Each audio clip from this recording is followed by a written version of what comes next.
烈日炎炎，一只野鸡的一只脚被拴在木桩上，一边咯咯哒尖叫，一边用另一只脚使劲地踩着地上的一个女人。什么东西在我脸上乱踩，还伤我！踩死你！踩死你！踩死你！滚滚滚滚！滚开老娘！救命啊！杀鸡啦！我明明在家里睡觉的，哪来的阳光啊？什么情况？难道我被绑架了？肚子传来抗议的叫声，强烈的饥饿感将钱多多的思绪拉了回来。杀鸡犯又醒了，竟然没给他踩死！好家伙，谁这么大胆，竟然敢抓野鸡？不知道野鸡是保护动物吗？野鸡还在上蹿下跳，咯咯咯的叫着。钱多多本来就头晕眼花的，被他这么一嚷嚷，只感觉一阵刺痛袭来，一个个陌生的画面在他的脑海里闪过。我靠，我穿越了！他穿越到了一个名叫钱昭昭的农家小妇人身上。原主本是村里有名的丑女，16岁也没人上门提亲，终于在去年的时候被隔壁村的穆家花10两银子给娶了过来。只是嫁过来了，她才知道自己是来冲喜的。穆家小儿子穆思远重病昏迷，大夫都束手无策了，最后命是保住了，却成了个昏迷不醒的植物人。从此原主就在穆家照顾自己的植物人老公，穆家两老也对她挺好，给她做新衣裳，每天都能吃饱饭，也不会像以前一样每天都有干不完的活。钱昭昭算是过上了10几年来做梦都不敢想的好日子。只是半个月前，穆家两老突发意外相继去世，穆家就成了大房的媳妇儿吴春兰当家了。从此原主的好日子一去不复返呢，被吴春兰各种搓磨打骂，还不给饭吃，就琢磨着把原主饿死或者赶走了，他们大房好独霸穆家家产。今天早上穆家老大抓了只野鸡回来，吴春兰让原主给野鸡抹脖子，但原主已经2天没吃饭了，在抓野鸡的时候不小心摔倒，野鸡就趁机跳到他脸上蹦跶，原主就这么被踩死了。这里是古代，也就是说抓野鸡不犯法。我告诉你，你别乱来啊！鸡脚我可是练过的，信不信我让你尝尝佛山呼应脚的厉害！嘿嘿，好哈！刚刚那个声音是这只野鸡发出来的？你会说话？你能听懂我说话？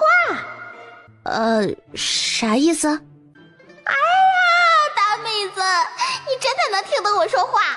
我跟你说，你别杀我了，你杀了我，他们炖了也不会给你吃的。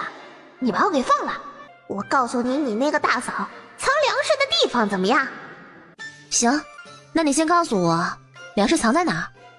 那你发誓，我告诉了你，你真的会放了我。我发誓。行嘞！野鸡兴奋地跳到钱多多肩上，在他耳边叽里咕噜了几句。钱昭昭，你做什么呢？不是让你杀鸡吗？怎么还没杀掉？你个没用的东西，今天不想吃饭了是吗？钱多多眼睛一眯，3下5除2解开了野鸡脚上的绳子。快跑！大妹子，谢谢你，我会报答你的。溜啦！你是个贱蹄子，你竟然把鸡给放了！我看你今天是想造反了，老娘非打死你不可！钱多多诧异地看着自己的手，再次懵逼。不过肚子里传来的饥饿感让他没精力多想。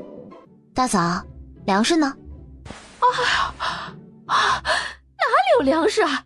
咱们家1粒米都没有了。那我要是找到了，就是我的了。你去啊！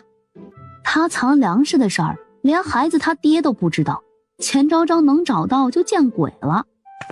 钱多多环视一圈，吴春兰就跑了进来，看到钱多多竟然盯上了自己的柜子，他猛地一惊，赶紧冲过去将他推开。贱人，你想做什么？想偷东西不成？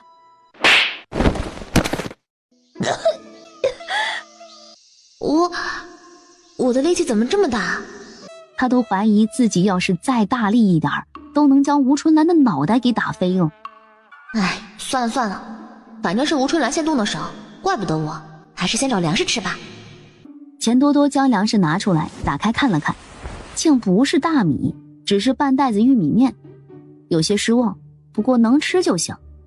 钱多多提着玉米面出去，穆小香的眼睛瞪得如铜铃一般，惊恐地看着钱多多。穆思远的妹妹穆小香今年10岁，以前穆家父母在的时候，她还挺受宠的，但自从穆家父母走了以后，她也被吴春兰各种搓磨。唉，造孽呀！提着粮食去了厨房，简单的煮了小半锅玉米糊糊。小香，过来吃饭啦！玉米糊糊配咸菜，虽然简单，倒也别有一番风味。回到记忆中的房间，视线落在床上躺着的那个人身上。哇，别说，还挺好看。没想到自己母胎单身20几年，一觉醒来竟然多了个这么好看的老公。钱多多跟做贼似的，想凑上去再仔细看看，突然他脚下一绊，一个趔趄，手就拍到了床沿上，随着轰的一声，床竟然塌了。就一巴掌，床就塌了。为了验证自己心中的猜想，钱多多捡起一块断掉的床角，轻轻一用力，断了。所以我变成大力士了。这时缓过劲儿来的吴春兰来找麻烦来了。钱昭昭，我干你娘的贱蹄子，黑心肝烂肚肠的破烂玩意儿，老娘供你吃供你穿，你竟然还敢拿老娘，今天我非杀了你不可！看到钱多多面前那成了废墟的床后，愤怒的吴春兰愣住了。好啊，你个黑心肝的东西，我们穆家哪里对不起你？你竟然敢这么对老二！今天你要么自己给老娘滚出穆家，不然我非要让村长来做主，把你休了不可！大嫂，你误会我了，我没有对相公怎么样，我刚才想喂他吃饭来着，谁知道刚往床上一坐，床就塌了，我也吓了一跳呢。哼，你少给老娘狡辩！当初你把老二克成了活死人，还不到1年就又克死了爹娘，我们穆家不要你这样的丧门星，你赶紧给老娘收拾东西滚！大嫂，污蔑人可是要负责的。他之前是饿得发慌，没力气跟吴春兰吵，现在肚子也填饱了，力气也回来了，他倒是要跟这个女人好好掰扯掰扯了。哼，不是你克的，老娘嫁进穆家10几年，爹娘都好好的，你才嫁进来1年，爹娘就死了，不是你克的，难道还是我克的不成？我可没说是你克的。哼，那照你这么说，我还说是大哥他把爹推下山崖的呢。毕竟当时就他跟爹一起上山，也是他把爹给背回来的。你放屁！老大他是爹的儿子，怎么可能把爹推下山崖？你再敢胡说八道污蔑人，信不信老娘打死你？不是大嫂你先污蔑人的吗？再说了，大哥是不是爹娘的儿子，你们还不知道吗？吴春兰被他噎住了。穆成明不是穆家两老的亲生儿子，这事儿全村人都知道，也不是什么秘密。你少在这胡说八道，老大是不是爹娘的儿子，用得着你在这评判？你今天敢这么对我和老二，明天你就敢翻天，今天老娘就非把你赶出去不可！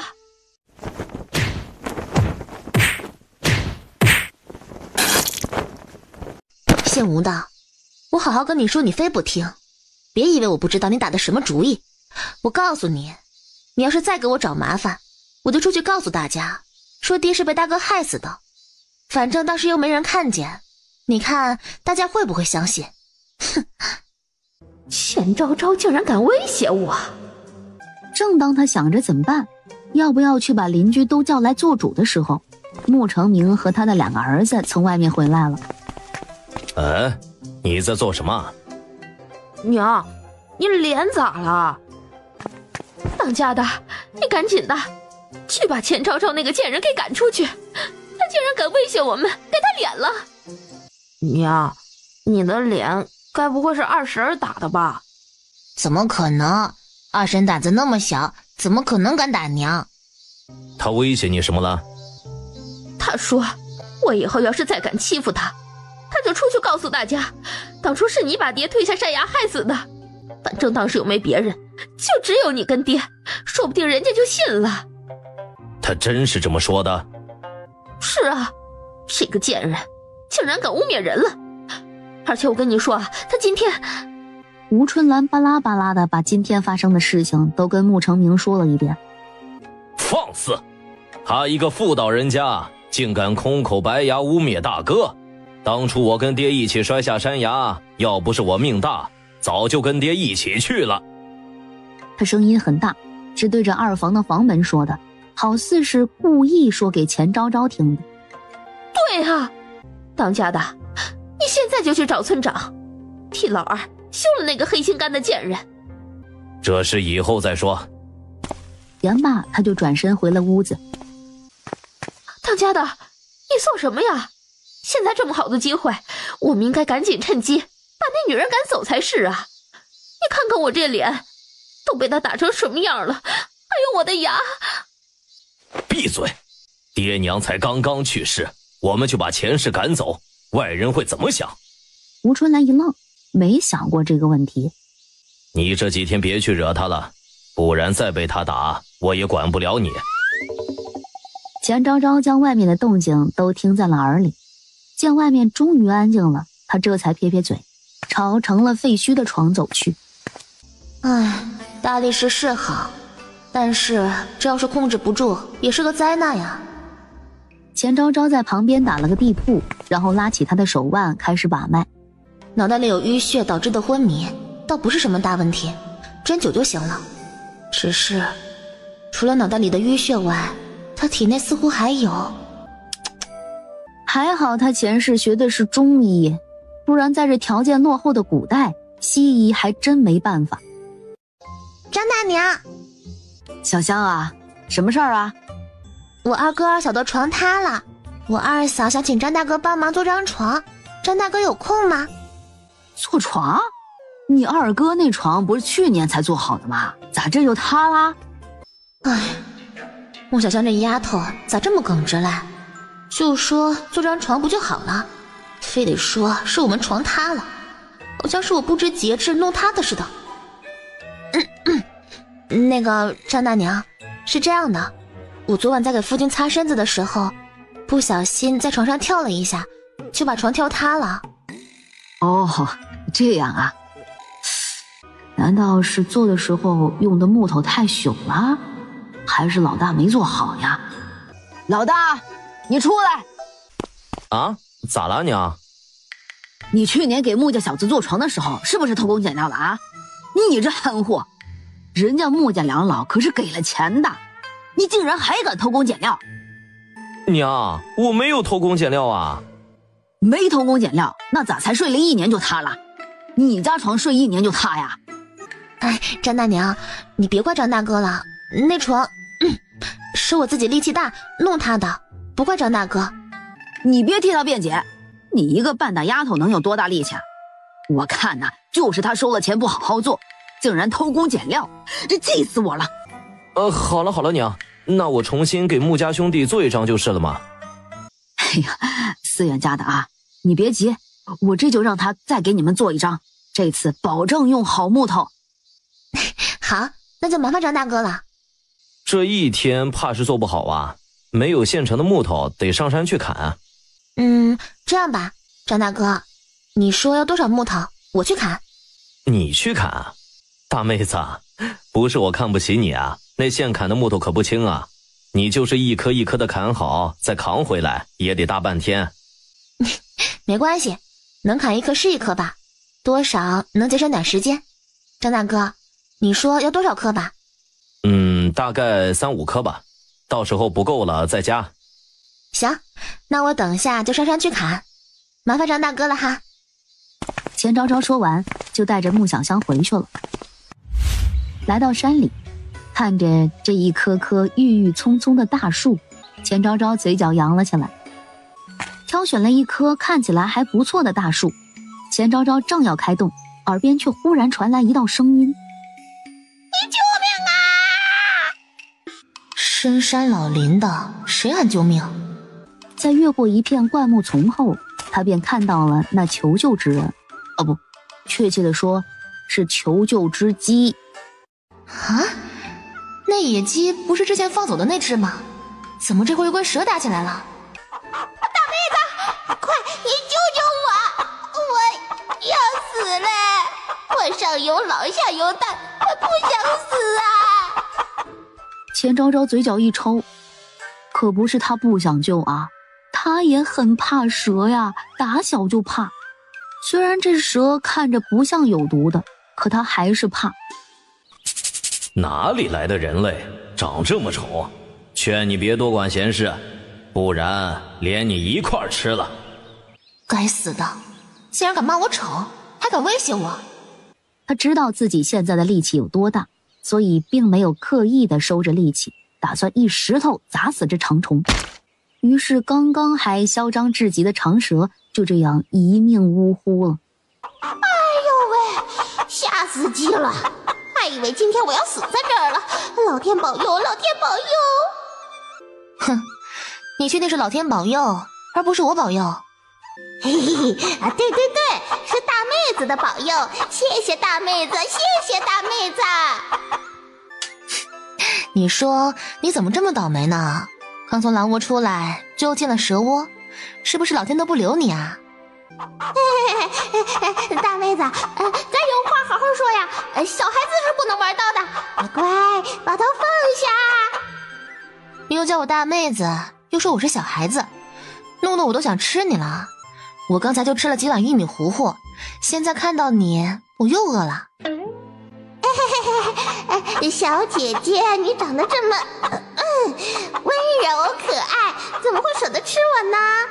你要是实在饿了，你可以你可以吃它呀！你看它那么粗那么长，炖出来的肉肯定比我多，味道肯定也比我鲜美，是不是？我打生下来就没洗过澡，你吃了我会得口臭的。是吗？可是我听说有一种汤叫龙凤汤，味道还不错。别呀，我真的不好吃的。你看咱俩也算是朋友了，对不？你就放了我吧，我上有老下有蛋的。行啦，我逗你的啦，你赶紧走吧，我不吃你。不过那蛇倒是可以吃一吃。真的，这鸡都快成精了，他也不敢吃啊。妹子，你救了我，我会报答你的。钱昭昭并没有把他这话放在心上。一只野鸡而已，能有什么报答？难不成还能把他的鸡蛋给我吃？张大哥，木头我砍回来了，你看够不够？这些都是你一个人扛回来的？是啊，你看够不够？不够我再去砍几颗。够了，肯定够了。他到底是怎么做到的？够了就好，那就麻烦张大哥你啦。新床就做宽1.8米、长2米的。钱昭昭咧嘴一笑，随手捡起一根木棍，挑着死蛇离开了。回到木家，钱昭昭刚把死蛇放到一边，就看到他们房间的大门敞开着，穆小香眼眶发红的站在院中。二嫂，怎么回事？谁把你打成这样的？是大嫂，她要进你房里拿粮食，我不让，她就打我，粮食也被她抢走了。二嫂对不起，是我没看好。没事，不怪你。脸疼不疼？疼。他是被宠着长大的，从小到大还没被打过，可是现在动不动就要被打，如何能不疼？下次他打你的时候你就跑，别再让他打到了，知道吗？安抚好小丫头后，钱昭昭退出房间，正好就看到从后院回来的吴春兰。吴春兰脸依旧肿着，看到钱昭昭，他眼带挑衅地啐了一口，回自己屋去了。哈，来人了，招贼了，快来人啊！他这声音可不小，这会儿很多人都从外面回来了，听到钱昭昭喊的这一嗓子，都纷纷跑了出来。思远他媳妇儿，你家招贼了？丢东西了吗？丢了半袋子粮食，还有一个翡翠镯子，那可是我婆婆当初留给我的，这被人偷了，以后我怎么下去见我婆婆呀？这好好的，咋招贼了呢？有看到是谁吗？没有，我中午出去了，家里只有小香和大嫂一家在家。你们看，小香都被打成这样了，我问她什么她都不说，就一个劲儿的哭，可见是被吓得不轻。拜托大家了，大家帮忙想想办法，半袋子粮食也就算了，可那镯子是我婆婆留给我的唯一的东西，我不能丢呀。到底是哪个天杀的，下手这么重？看孩子都被打成啥样了。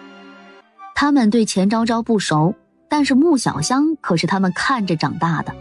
这丫头乖巧又懂事，看到人都会笑嘻嘻的打招呼，别提多招人稀罕了。其他人也是生气又心疼的骂了起来，还有人已经跑去找村长去了。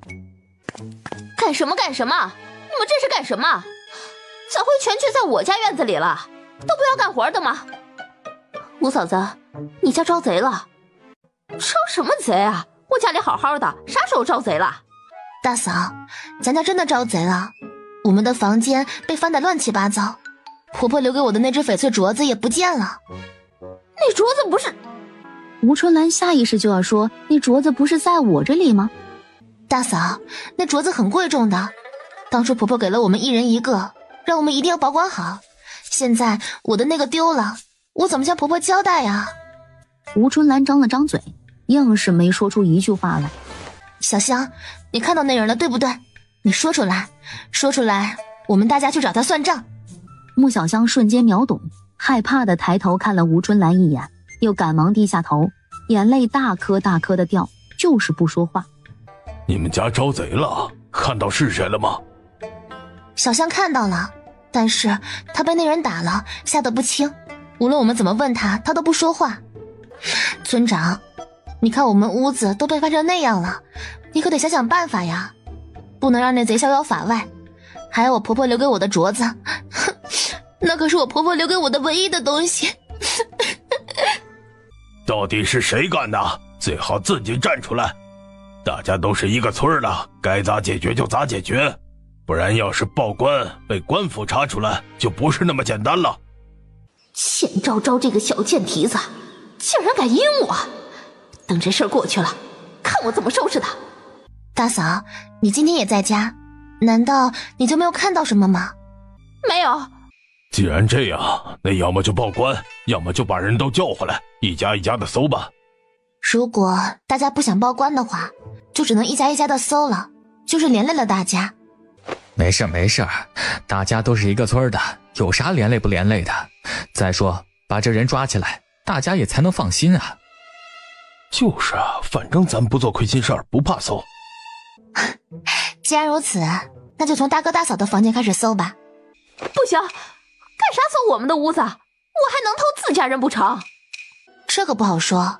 再说也不是只搜你们屋，大家的屋都要搜啊。反正就是不行。吴嫂子，你这么抗拒，难道心里有鬼不成？放屁！老娘没事偷他们干啥？他们有啥值得老娘偷的？那就搜，到底是不是你拿的，搜一下就知道了。张家的，你们几个进去搜一圈。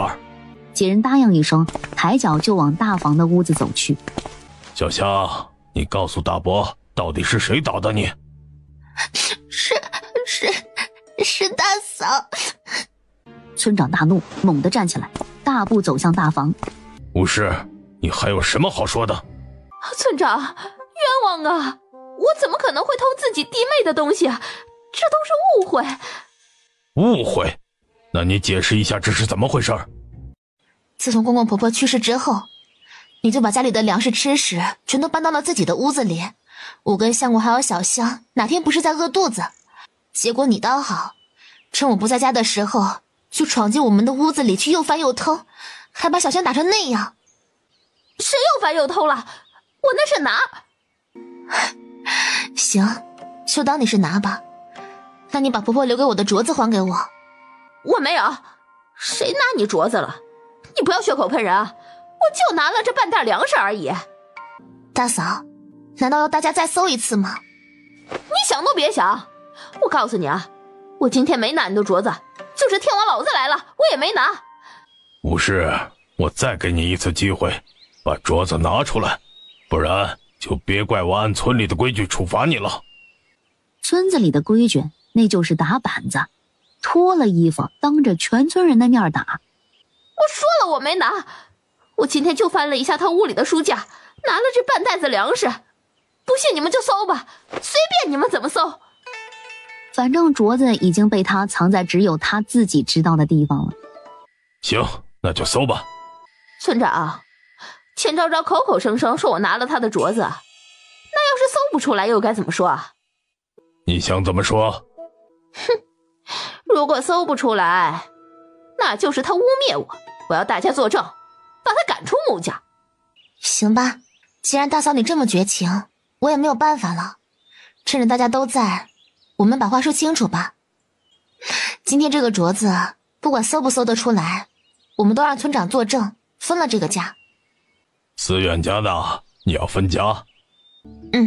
分了家以后，我们两房就关起门来，各自过各自的日子，谁也不掺和谁。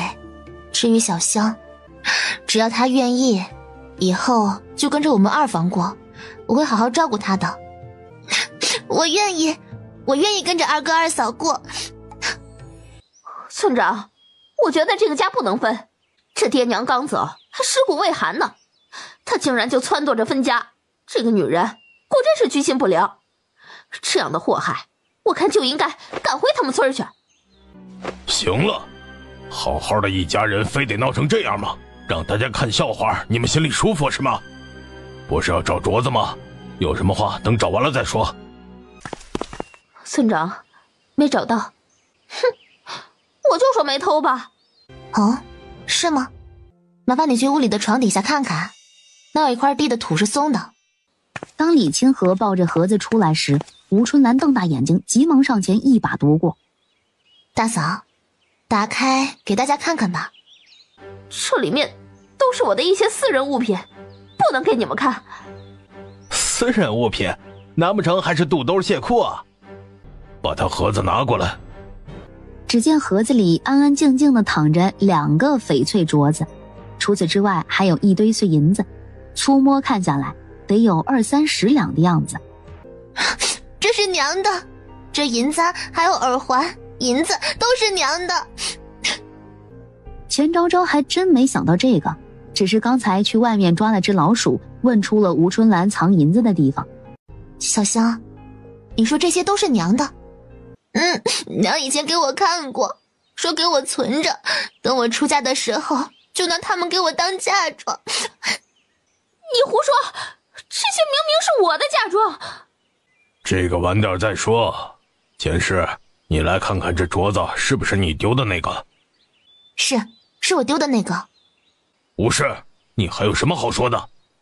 吴春兰不说话，就这样坐在地上，一哭二闹三上吊，好像所有人都欺负了他似的。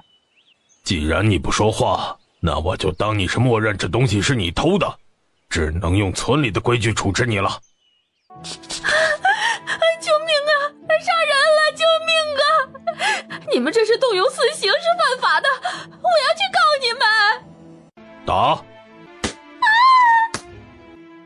板子继续落下，钱昭昭一脸不忍，嘴角却是已经扬了再扬。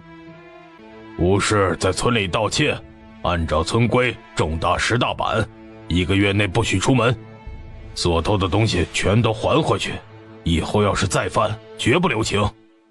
不等钱昭昭说话，一大两小3人就快步跑了过来。你们这是做什么？看见穆成明回来，村长的脸色稍缓了些，把事情跟他说了一遍。都是一家人，他进自己弟妹房间拿点东西，怎么就叫偷了？你们一个个的都趁着我不在家欺负我婆娘是吧？大哥，他可不能这么说，他既然是去拿，那为什么我们一开始喊捉贼的时候，他不敢承认？只能说明他是心虚。你一个当弟妹的，联合这么多外人来欺负你嫂子，你是真以为思远昏迷不醒，没人能管得了你了是吧？我看我这个大哥今天就要替我们穆家清理门户，替二弟休了你这个脚家的女人。大哥，你还真没资格休我。先不说这个休书无论如何都轮不到大哥来写，就说犯偷盗罪的又不是我更没有犯什么七出之条，所以难道不是应该谁偷东西休谁吗？你我也懒得跟你们啰嗦了，今天要么大嫂她遵守诺言离开穆家，要么就请村长做主帮我们把这个家分了吧，不然的话我就只能把大嫂送去官府了，也不知道官府是会再打板子还是关大牢呢。好，分家可以，不过你得答应不再计较你大嫂今日所做的事。既然大哥都开口了，我这个弟妹自然不敢不答应。村长大伯，那就请大伯帮忙拟个文书吧。你们看看吧，没什么问题的话就在上面签字，再去官府备案一份，以后你们就是两家人了。穆家一共15亩地，大房二房各7亩，剩下1亩因为穆小香跟了二房，所以也分给二房。然后就是房子，目前他们所住的归各自所有，至于粮食银子这些全都两房平分。大哥，我们回屋了哈，嫂子把我们那间屋子弄得乱七八糟的，还得收拾一下呢。以前的钱昭昭明明不是这样的呀，怎么突然就变了呢？变得这么伶牙俐齿，这么讨人厌恶。二嫂，你在干啥呢？啊，吓死我了，我在弄蛇呀。蛇？啊！别怕别怕，已经死了。二嫂，你哪里弄来的蛇呀？下午在山里遇到的，我就给它带回来了，想煲汤来着。可是我发现我还是有些下不去手，正想着要不要算了呢。这蛇没有毒吗？没有，就是有点吓人。要不我们让张大哥来看看吧，说不定他敢呢。行吧，那你去问问，要是他真敢处理，到时候做出蛇汤分他们家1碗。穆小香高兴地跑出去了，很快就带回来了张大山。大妹子，听说你带回来了一条蛇，还要做来吃？是啊，就是有点害怕，不敢处理。小香说张大哥你抓过蛇，想让你来试试来着。我可以是可以啊，不过你确定能吃吗？他们这村里还没听说过谁敢吃蛇呢。肯定能，都是肉嘛。那就麻烦张大哥了，你就把皮剥了，清理干净，然后剁成一块一块就行。我去给你烧热水哈。大房的大女儿沐雨本是要去做晚饭的，但厨房被钱昭昭他们用了，她就不得不到外面等着，等他们做好自己再用。于是这一等就等了1个多时辰，直到天渐渐变黑，钱昭昭他们的晚饭才算做好。他炖了大半锅蛇汤，老远的那香味儿就已经飘了出来，可把大房的人馋得不轻，就连左邻右舍都闻到了。看到钱昭昭从厨房里出来，纷纷问他做了什么好吃的。一听是蛇，大家都吓了一跳。没想到这蛇做出来会这么香啊！可不是呢，我这口水都要流下来了。娘，我也想吃。吃，你不是在吃吗？好好吃你的窝窝头吧。再说穆家闻到了那香喷喷的味道，2个儿子当即吵着要吃，吴春兰只得拖着病痛的身子出来查看。当看到钱昭昭端着一大碗去了张家后，小贱人，装什么大方？自家人还饿着呢，不知道先紧着自家，倒是去便宜外人。而后又让沐雨不用做饭了，也去打一份过来。这是你二婶做的，你得先问问她才行。小姑，是我娘叫我来打的，你跟她说吧。吴春兰听说穆小香不让打后，当即就气冲冲地来到了厨房，对穆小香一顿大骂。要不是身上还带着伤，他说不定还能再打穆小香一顿呢。大嫂，你干嘛呢？我让小雨来打点菜去吃，她这个当小姑的竟然不给，你说说，有她这样的吗？哦，是我让她别给的，毕竟菜就这么点，我们都还不够吃呢，怎么还能给别人呢？你说是吧？什么叫别人？我们可是……是什么啊？大嫂可别忘了，我们刚刚可是已经分家了。没事就回去吧，我们要吃饭了。看他们已经开始津津有味地吃起来了，他只能黑着脸回去。娘，我们也想吃肉。吃，老娘的肉是不是？什么乱七八糟的肉都吃，小心毒死了没人收尸。二嫂现在胆子变大了，也变得自信了，连人看着都比以前漂亮了呢。两人休息了一下，穆小香正要去洗碗，钱昭昭忽然坐直身子。咋了，二嫂？你二哥还没吃呢。回头看去，老公还躺在地上，可怜兮兮的。我还以为啥事呢。喏，我之前就已经把二哥的那一份打出来了。钱昭昭正要去给穆思远喂食，一只老鼠就吱吱吱的来到了他脚边。喂，女人，你说要给我吃的呢？还以为你忘了呢。你看我这屋子里啥都没有，也不知道有啥能给你吃的呀。我不管，反正你说我告诉你吴春兰藏宝的地方，你就给我好吃的，赶紧的，我都还没吃饭呢。行吧，那要不我给你喝蛇汤？行吧，看在你现在这么穷的份上，就不要求你给我太好的东西了。钱昭昭被他给逗笑了，去厨房找了个比较破旧的小碗，然后倒了小半碗汤进去，还大方的给他抓了一小撮糙米。次日一早，钱昭昭起床，刚打开房门，就见穆小香撅着嘴站在门口。二嫂，家里的鸡蛋被他们捡走了。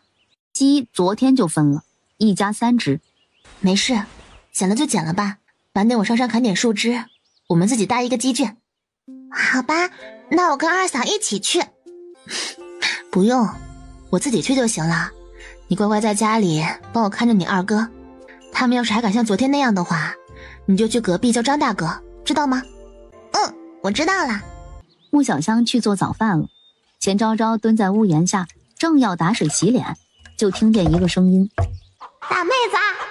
野鸡悄咪咪地来到了他的屁股后面，然后放下一个蛋。大妹子，这是给你的报酬，谢谢你昨天救了我，以后咱俩就两清了啊。我走啦，等下被你们人类抓到，我就又要被炖鸡汤了。这个时候，许多村民也都出门干活去了。钱昭昭走在村里，安静了不少，一路上也没看见几个人。哪知刚来到山脚下，后背就突然被一块石头给砸了。嘿嘿嘿，你们看，我就跟你们说他是个丑八怪了吧，你们不信。我靠，真的好丑啊！还好是白天，要是晚上，我肯定以为见鬼了。丑八怪，你是生下来就这么丑的吗？嘿，我说你们几个小兔崽子，有种再给我说一遍。哇哦，丑八怪生气了！就说，有本事来打我们呀！钱昭昭弯腰捡起刚才那熊孩子扔来的石头，就扔了回去。啊！丑八怪，你敢打我？怎么，就许你扔我，不许我还手啊？来啊，有本事再扔啊！看我不把你们的脑袋打开花！他又捡起一块石头要扔，几个孩子吓得连忙跑开。站住！你们要是再跑，我的石头可就不长眼了。啊！钱昭昭走上前去，上下打量着他们。丑八怪，你想做什么？不做什么，就是觉得不能让你们这么白欺负。你们全都去山里给我砍树，有多少砍多少，要是不砍，我就把你们屁股揍开花。凭什么？你以为你是谁啊？凭什么让我们帮你砍树？就是有本事你打呀！你敢打，我就去告诉我爹娘，让他们来收拾你。就是你一个大人欺负我们几个孩子，不害臊！哎呀，你们还挺有脾气的嘛。我以大欺小，你们还以多欺少呢。你们看看，你们都多大了，竟然还回家告爹娘，你们才不害臊呢！羞羞羞，不要脸，一个屁股大花脸！几个孩子顿时感觉被他鄙视到了，一个个憋得小脸通红。你放屁！我们才没有要告爹娘呢。那刚才是谁说要回家告诉爹娘的？本来我是不认识你们的，谁让你们先招惹我？现在因为你们说我是丑八怪，我心灵受到了很大的伤害，你们必须帮我把树砍了，不然……钱昭昭脸上扬起一个坏坏的笑容，视线落在他们的屁股上。你不讲武德！小兔崽子还知道武德？那你们从背后偷袭我，是不是也不讲武德？赶紧去砍吧，要是到中午之前还没砍够一捆，那你们就吃不了午饭喽。我们又没有刀，怎么砍呢？那我可不管，谁让你们先打我的，你们自己想办法。没办法，为了自己的屁股不开花，几个熊孩子只能不情不愿地去了山里开始砍树。几个熊孩子费了老大劲儿，手都磨破皮了，也没掰断几根，顿时更难受了。我们没有刀，掰不断呢。那我可不管，反正你们什么时候砍完一捆，就什么时候走。那我回家拿刀。你放心，我肯定会回来的，我也不告诉我爹娘。行吧，如果你们要是不回来的话，他们可就惨喽。你可一定要回来啊！小样儿，还治不了你们。救命啊！哎，这声音有点耳熟。循着声音找去，不一会儿就看到了昨天被他救下的那只鸡，竟然又在大喊救命。你又怎么了？哎呦，大妹子，又是你呀！快，救命啊！我被夹了！你这也太倒霉了。谁说不是呢？痛死我了！你快救救我，不然我就要死了。我上有老下有大，我不想死啊！可是这很明显是猎人设的陷阱，我要是救了你，猎人不就白射了吗？可是咱俩都这么熟了，是不是？你昨天都救了我一次，今天就再救我一次呗。我不让你白救，我带你去找吃的。你们人类现在不是正闹饥荒吗？没吃的。唉，既然如此，那我就昧着良心再救你一次吧。钱昭昭小心翼翼地把野鸡的脚给救了出来，眼睛一晃，见旁边正好有一棵止血草，他干脆扯下来揉成一团，绑在野鸡的腿上。这是啥呀？止血的，不然我怕你等下还没带我找到吃的，就先流血而死了。这种草山里很多啊，没想到还能止血。以前我们受伤了，都是歇2天就自己好了。没想到今天还能被爆炸一下。大妹子，谢谢你。走吧，我带你去找吃的。远吗？远的话，不远，就在不远处呢。走吧，我带你去。在野鸡的带领下，他很快来到了一个比较空旷的地方。杨梅？嘿，原来这个叫杨梅呀！你们人类都叫野果子的。反正我就知道这个能吃，尤其是现在全都红了，一点也不酸。怎么样，够报答你了吧？那边可是还有几颗呢。行吧，看在你帮我找到果子的份上，就放你走吧。钱昭昭想了想，只能把外衫脱下来，摘的杨梅都放里面，很快就装不下了。但是树上还有很多。等等，杨梅酒。钱昭昭的眼睛突然亮了，说不定到时候酿出来了，还能拿去卖卖呢。你干啥嘞？想到啥好事了？小鸡鸡，我先走了哈，谢谢你的杨梅。回到刚才的位置，回去拿柴刀的那个熊孩子已经回来了。喂，你们过来。我干嘛呀？良心发现要放我们走了吗？你叫什么名字啊？李岩。李岩。你们呢？李石。张狗剩。哦，你们知道这是什么吗？不就是野果子吗？这野果子他们知道，以前大人进山也会摘回去给他们吃，不过好像都没现在这些红，吃起来可酸了。是野果子，想不想吃？吃呢？煮的，不吃算了。吃。其他几人见状也赶紧去抓。没以前吃的那些酸啊。甜，好吃。吃了杨梅，几人又接着去砍树。钱昭昭也没再闲着，要真靠这几个小子啊，他砍到下午也别想砍好。娘哎，没想到一不留神就砍了这么多，你扛得回去吗？你猜啊？我觉得你扛不动，这一捆柴都有3个你那么大了。接收到他们嫌弃的眼神，钱昭昭笑了笑，弯腰伸手，轻轻一用力，便将那一大捆柴给扛到了肩上。你，走吧，回家了。你们说他会不会是妖怪变的？我觉得也是，不然他长得那么吓人，力气还那么大，肯定是妖怪变的。二嫂，你回来啦，午饭马上就好啦。中午吃的依旧是玉米糊糊配咸菜。吃完饭后，对了，二嫂，你下午还要进山摘杨梅，要摘很多吗？应该会摘很多。在家休息了一下，钱昭昭就背着一个背篓出门了。来到早上那几棵杨梅树那里，正要开动，就看见了早上那只野鸡。你怎么还在这里？我不是听说你下午要来摘杨梅吗？刚好没事就来瞅瞅。野鸡视线落在那背篓上，很是惊讶。你不会打算装满这个大篓子吧？看情况吧，能装多少是多少。野鸡就在一旁看着，不时跟钱昭昭叭叭两句，直到见钱昭昭装了大半背篓停下来了。树都快被你摘完了。反正也没人来摘，我摘完就摘完呗。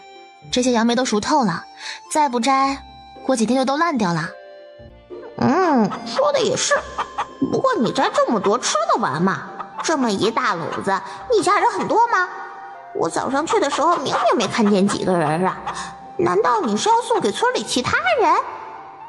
野鸡巴拉巴拉地问着，跟有10万个为什么似的。钱昭昭懒得搭理他，摘了这么久，他也很累的。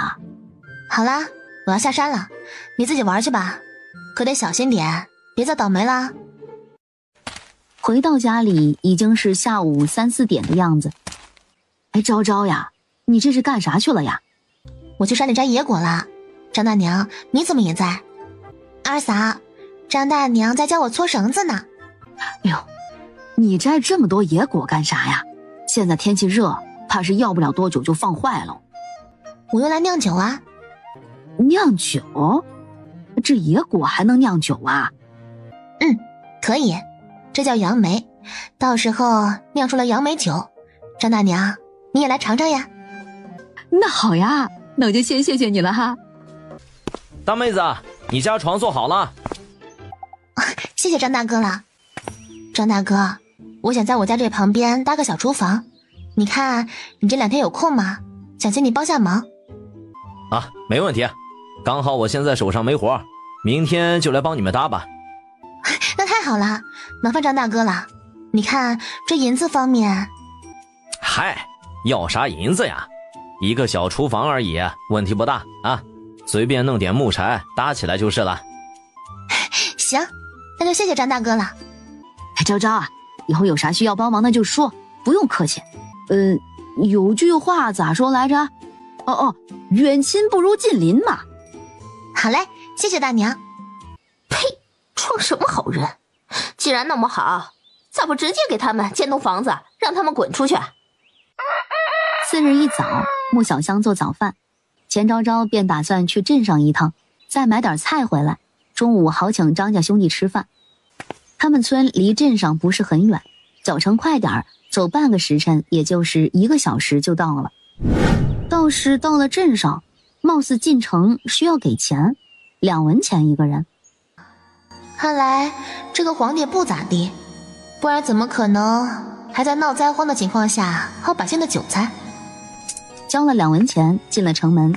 钱昭昭看街上并没有太多人，倒是城门外面蹲了不少，看来这2文钱还是拦住了不少人。大妹子，买肉啊？是啊，大哥，你这肉怎么卖的？肥的20，瘦的15，肥瘦相间的18。你要啥样的？肥的可以熬油哦。那就来2斤肥的，2斤瘦的。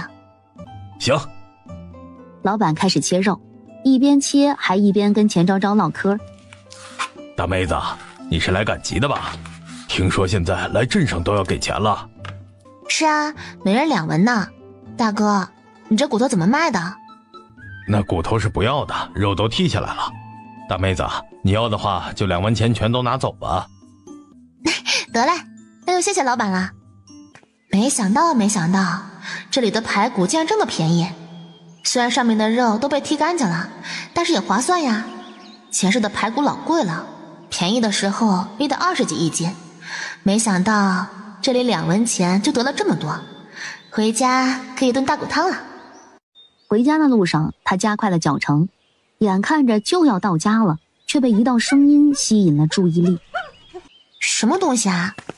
竟然是一只白色的小狗。小狗狗，你怎么自己在这里啊？你爸爸妈妈呢？小狗没有回答，而是软软的一团靠在钱昭昭怀里，看来还不会说话呢。左思右想后，钱昭昭只能选择先带它回去。啊，小狗哎，二嫂，你抓的吗？不是，路上捡的，它好像很饿了。你去我屋里把那个桌子下面的那个碗拿过来，给它盛点米汤。好嘞。吴春兰听说钱昭昭从镇上回来了，想来看看他买了什么。钱昭昭，你有病吧？怎么给狗喝米汤啊？这人都还没吃的，你倒是先给狗吃了。大嫂，我又没喂你家米汤，你那么激动干嘛？什么叫没喂我家米汤？你是不当家不吃粮食的金贵是吧？现在家家户户连饭都吃不饱，你竟然还给一条狗吃这么好的，你真的粮食是大风刮来的呀？首先，我没有浪费你家的粮食；其次，我没有浪费你家的粮食；最后，我没有浪费你家的粮食。所以大嫂，你没事就去把自己的牙齿刷一下，省得说话的时候一股臭味儿，我隔着老远都闻到了。你还敢骂我？吴春兰又说了一句，钱昭昭都没有再搭理。家里没什么调料，中午他就做了个白菜煮猪肉。哎呦，大妹子，你这咋还买肉了呢啊？咱们这邻里邻居的，不用这么客气的，随便煮个白菜对付一下就好了嘛。没关系，你们来帮我家干活，总是要做点好的招待吧。再说这也不是啥好菜，只能委屈你们将就一下了。嘿，你这话说的啊，这都全是肉了，咋还不是好东西呢？是啊，现在的肉可不便宜，1斤得10-20文吧。也还好啦，来，快吃吧，等下可就凉了。娘，我也想吃肉。我也想吃。你们端着碗过去，跟你们张大叔、张二叔要，就说你们饿也想吃饭。穆远，你也去，要到了给我端点回来。他就不信了，当着外人的面儿，这钱昭昭还能不给自己侄子侄女吃呢？穆雨有些犹豫，但到底没抵住肉的诱惑，也端着碗出去了。张大叔，我饿。张二叔，我也饿。饿了去找你们娘啊，你们娘没做午饭吗？做是做了，姐姐做的，但是他们不喜欢吃啊，他们想吃肉。张大叔，我想吃肉。要不让张叔叔给你们咬一口？啥意思啊？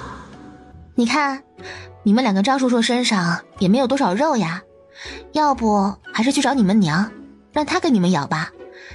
2个小子被钱昭昭给绕晕了，后面的沐雨却是脸颊通红。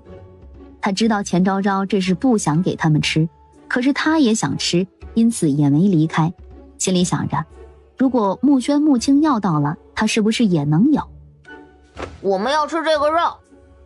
钱昭昭想了想，还是每人给他们加了2块。还想吃？不行了哦，你们想吃肉的话，就让你们爹娘买。行了，快回去吧，二婶家可没有太多肉。这3个孩子其实还没彻底长歪，要是彻底歪的，估计就上手抓了。希望吴春兰不要影响他们吧。收拾好后，钱昭昭又和穆小香一起把属于他们的那一份厨房用具都搬到了新的厨房。吴春兰听见动静出来，见他们在搬东西，急忙跑过来查看，然后就是各种闹腾，这也不让搬，那也不让搬。不过钱昭昭并不惯着他，该搬就搬，他敢上前来抢，那就别怪他拳头不长眼了。最后又去抓鸡，抓的还是3只母鸡。不行，你们要抓就抓那只公鸡，凭啥抓3只母鸡啊？公鸡就公鸡吧，母鸡也需要配种。吴春兰这才哼哼唧唧的不再闹腾。月亮已经升到半空，简单收洗了一下，钱昭昭躺到了床上。唉，舒服。正当钱昭昭迷迷糊糊要睡着时，后门突然传来轻微的挠门声。不会吧？不会有阿飘吧？他以前也是相信科学的，可是现在他都穿越了，科学有时候也不是那么靠谱了。啊！应书护体，应书护体，妖魔鬼怪快走开！钱昭昭咽了咽口水，正想着要不要去看看，地上的小白狗就忽然醒来了。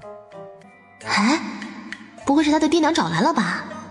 钱昭昭还是硬着头皮打开了门，果然就见门口站着一头白色的大狗。哦不，这不像大狗，倒是有些像狼。啊！我操，真的是狼！拜托你，别关门，让我看一眼我的孩子。我是闻着他的味道找来的，我不伤害你，就看看他。钱昭昭一愣，打开了门。你受伤了？我受伤了，我凭着一口气找来，就是想看看我的孩子。他是我今天在路边的草丛里捡到的，当时还以为是别人不要的狗。谢谢你，我今天刚生下他，就遇到了老虎，不得已带着他逃了出来，但是为了引开老虎，我只能把他放在路边。谢谢你捡到了他。他蹲下，试图去查看白狼的伤势，却被白狼给阻止了。没用的，我已经活不久了，他的父亲也已经死了。我求求你，以后能不能替我照顾他？你就把他当成小狗来养就好，我愿意把我的身体给你。钱昭昭叹了口气，点头。我既然把他带回来了，你不说，我也是要养着他的。谢谢你。奄奄一息的他并没有注意到钱昭昭一个人类能听懂他的话。他此时把仅剩的精力都放在了小白狼的身上，用自己的身体紧紧包裹着他，为他吃着最后一顿母乳。终于在小白狼吃饱睡着后，白狼才不舍得闭上了眼睛。小家伙哪里知道自己的母亲已经离开了自己。钱昭昭把他放到临时给他弄的窝里，然后走到白狼身边，纠结是把他埋了还是卖了。在一番思索纠结后，钱昭昭终究选择了后者。没办法，现在的他需要钱。把白狼拉进屋里后，钱昭昭关上后门，躺在床上，他一夜未眠。翌日一早，天还没亮，钱昭昭就扛着白狼去镇上了。大哥，这位姑娘，你叫我吗？大哥，你是这醉霄楼的人吧？你们酒楼收猎物吗？姑娘，这是你打的？是啊，昨天晚上打回来的，怕放坏，一大早我就扛过来了。快，姑娘里面请。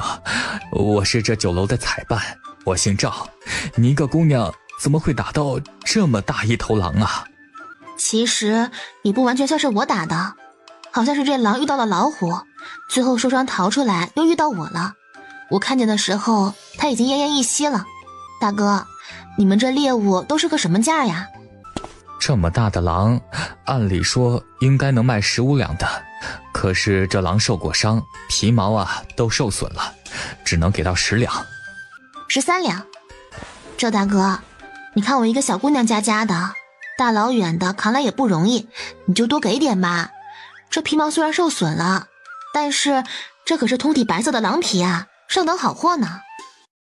经过一番思量后，赵采办最终同意了给13两。银货两讫后，钱昭昭离开了醉香楼。他又去了粮食店，买了100斤糙米、50斤面粉，油盐酱醋这些更是又囤了不少，一下子就花了5两银子。没办法，他这也是怕一直不下雨的话，饥荒会越来越严重，到时候田里颗粒无收，粮价肯定会疯涨。二嫂，你什么时候出去的呀？这是扛的什么啊？早上出去的，买了点粮食。啊？怎么买这么多粮食？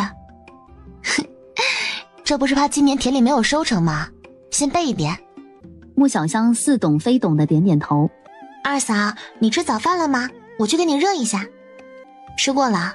喏，买了2个包子，你也吃吧。钱昭昭不等他说完，就将包子塞到他手里，然后又走了出去。二嫂真好。他把包子吃了一个，另一个打算给钱昭昭留着，然后正要去厨房把早饭热一下给穆思远吃，吴春兰就走了过来。你二嫂刚才扛了什么回来？没扛什么。我去看看。大嫂，你不能进去。我凭什么不能进去？你给我让开。不行，二嫂说了，不许你进他们的屋，你再这样我就喊人了。你好啊，你翅膀硬了是吧？真以为我不敢收拾你了？我告诉你，长嫂如母，现在我就是你娘，你再不让开，信不信我打断你的腿？来人啊！救命啊！我大嫂又要打人了！好，小贱蹄子，你给我等着！钱昭昭回来，听说了刚才的事，也给他竖起了大拇指。真厉害，就是要这样，不能怕他。你越怕他，他越欺负你。我不怕他，我去喂二哥吃早饭。钱昭昭看了，也没有跟他抢着做，而是去看了看那小白狼。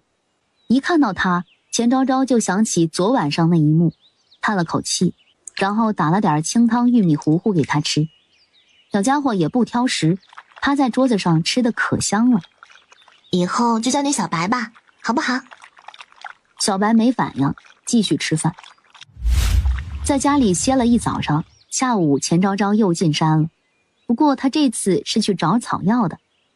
巧的是，他竟然又遇到了那只野鸡，更巧的是，那野鸡竟然又在求救。钱昭昭又无奈又好笑。你说咱俩是不是有什么特别的缘分呢？为什么我每次进山都能遇到你，每次遇见你，你都是在求救？你能不能先救我上来再说？我快坚持不住了！哎呦喂，吓死我了！还以为今天要交代在这里了呢。你今年该不会是本命年吧？怎么这么倒霉呢？我还想说呢，咋每次遇到你，我都这么倒霉呢？切，拉倒吧，你又不是遇到我才倒霉的，你是倒霉了才遇到我的。要不是我，你就倒霉催得死翘翘了。我可是你的救命恩人。我咋就这么倒霉呢？好好的在路上走着，不能掉进陷阱里。对了，你今天上山来又是干啥的？来采草药。对了，你知道哪里有草药可以采吗？这我也不知道你说的草药是啥呀。钱昭昭便把自己要采的草药的外形给他描述了一下。还真有，走吧，我带你去。等一下。干啥？你把人家陷阱破坏了，我得给人家恢复原样啊，不然那猎人来了看见还不得气死。你们人类就是凶残，想方设法的来抓我们去吃，难道不知道我们上有老下有大，被吃了以后他们会活不下去的吗？没关系啊，我们可以一锅端了。钱昭昭把陷阱简单的修复了一下后，就跟着野鸡来到了他说的地方。低头一看，果然有他要找的草药，并且还不少呢。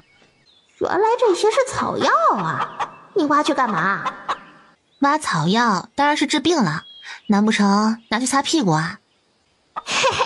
也对，看在你多次救了我的份上，你还需要什么草药可以跟我说，我带你去找。我在这山里生活了这么久，这山里哪里有根草，哪里有朵花，我都一清二楚的。行，你等我先把这些采了。于是在野鸡的帮助下，这一个下午钱昭昭是收获满满。二嫂，你刚刚背回来的那些都是啥呀？野菜吗？不是，是草药。草药？小时候我跟村里的赤脚大夫认过不少草药。那二嫂，你采草药回来是要去卖吗？也不全是，我想熬一些给你二哥吃试试。给二哥吃？二嫂，这可是大夫说过，二哥这个情况只能听天由命了，能不能醒来完全看运气，所以才要试试啊，万一醒来了呢，是不是？翌日吃过早饭后，钱昭昭又去了镇上。他先找了个医馆，打算把昨天挑出来的多余草药拿去卖了。掌柜的，你们这里收草药吗？收。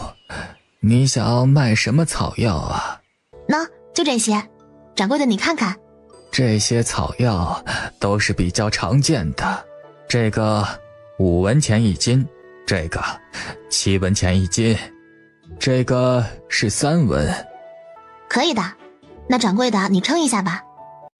回到家中，钱昭昭先给银针消了毒，然后给穆思远开始了第一次针灸。1刻钟后，钱昭昭没注意到男人的手指微不可察地动了下，收了针，这才松了口气。钱昭昭的视线落在边上晒太阳的小白身上，小家伙好像长大了一些，一碰到钱昭昭，他就往他怀里蠕动着。小家伙，你倒是什么都不在乎。小白发出了低低的叫声，好似婴儿一般。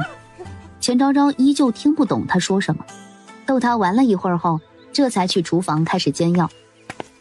怎么这么大药味儿？谁生病了？切，还以为是钱昭昭那小贱人生病了呢，原来是要给那半死不活的病秧子吃啊！切，都那样了，没死就不错了，还吃什么药？真是有钱没地儿花。接下来的几天，钱昭昭就每天给穆思远针灸喂药。半个月下来，他明显感觉到穆思远的情况好了很多。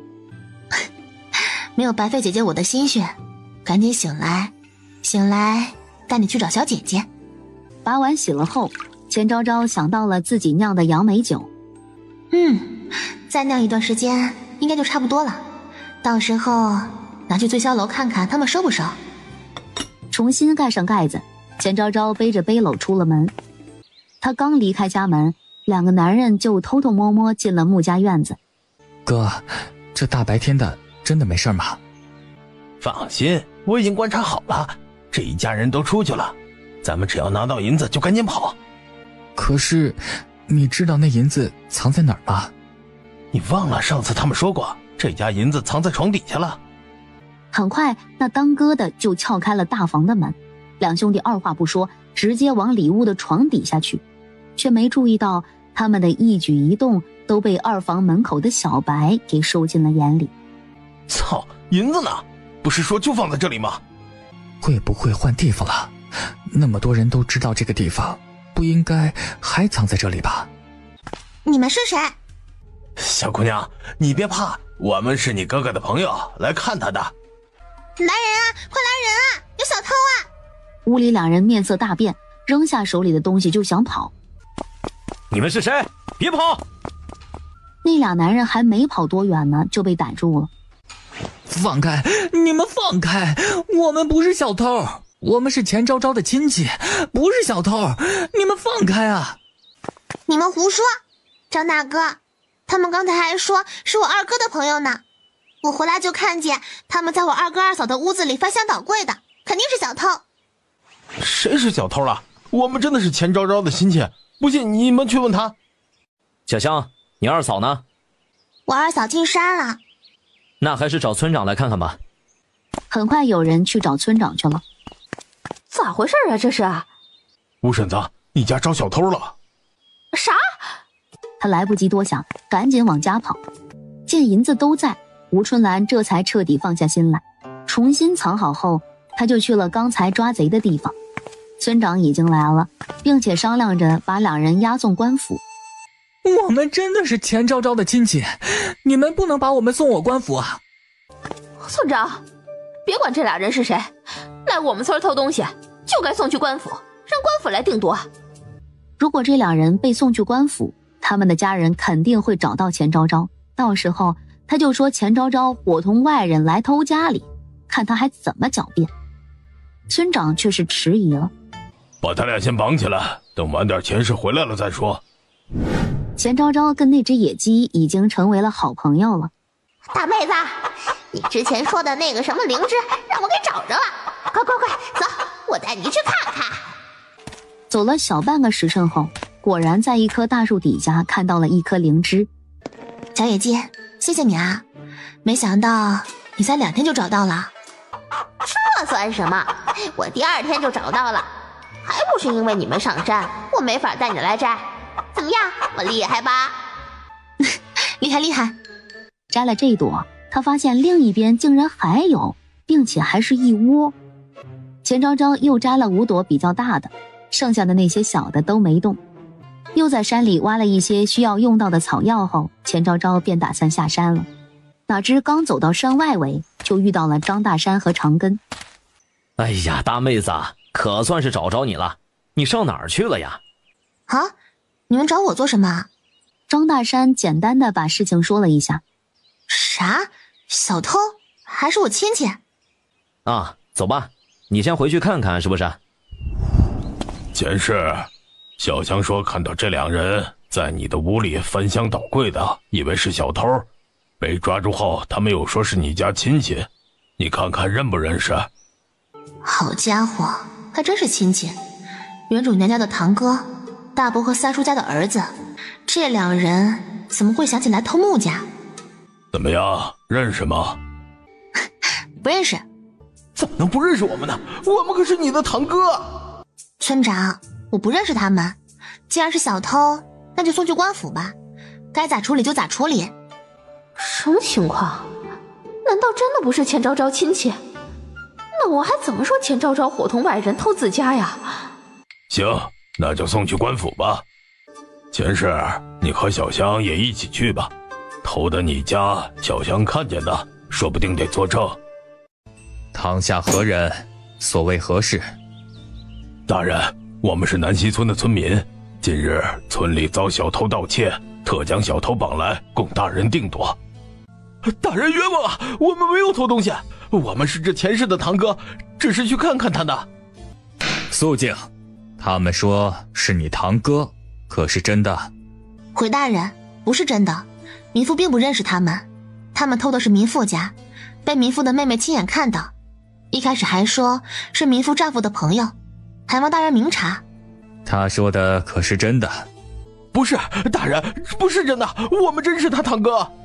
既然是他堂哥，那为何一开始要逃跑啊？你又是何人？啊，回大人，草民是穆家的邻居，本在家中干活，听到穆家丫头大喊有小偷，去查看时就见这两人慌慌张张的从穆家跑出来，还推倒了穆家丫头，我们好几个人才抓住他们。